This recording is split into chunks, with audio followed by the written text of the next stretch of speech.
Partiya Welat Parêzên Kurdistanê li bajarê Amedê di çarçoveya 15 Gulanê Roja Zimanê Kurdî de semînerek li dar xist.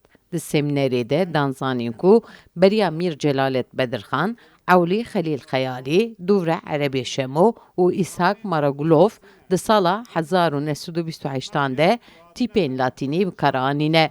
Kovara Hawarê jî di sala 1932 de di şert û mercên dijwar de bû deng û bêhnek ji bo zimanê Kurdî bi tîpên nû, nivîs û ramanên xwe hêviya zindîbûna zimanê Kurdî mezin kir.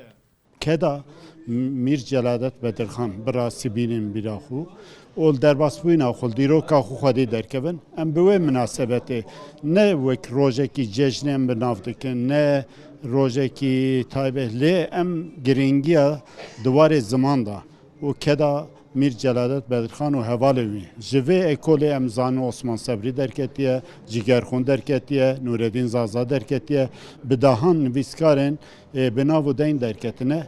Ev jî divê di rojê wiha da em dîroka xwe û keda wan pêşengên pakrevanên zimanê Kurdî bi bîr bînin. Heta ku ew gîşt vê qonaqî salê 1913 Beşdarvan amajepê dikin ku 15 Gulanê li Bakurê Kurdistanê ne tenê roja zimanekê ye. Di heman demê de roja berxwedan û xwedî derketina nasnameyek e.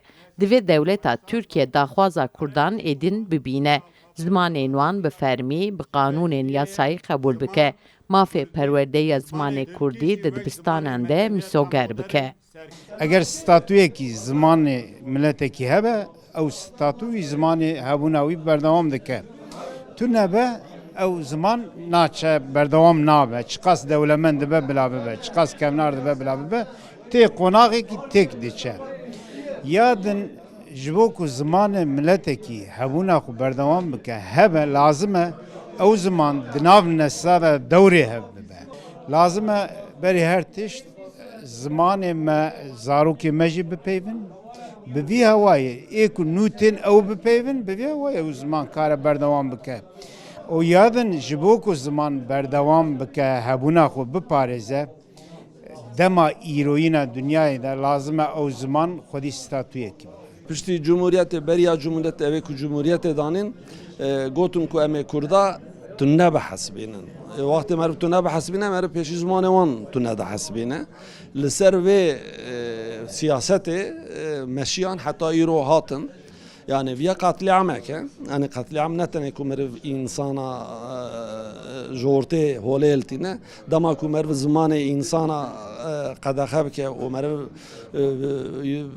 bi fermanekî bêjin ku îdî Kurdî tune û Kurdî napeyvin û Kurdî nanivîsînin û evê ku bikin jî ceza bibînin têkevin hepsa ev xwe qetliamek e. Qetliama herî mezin e.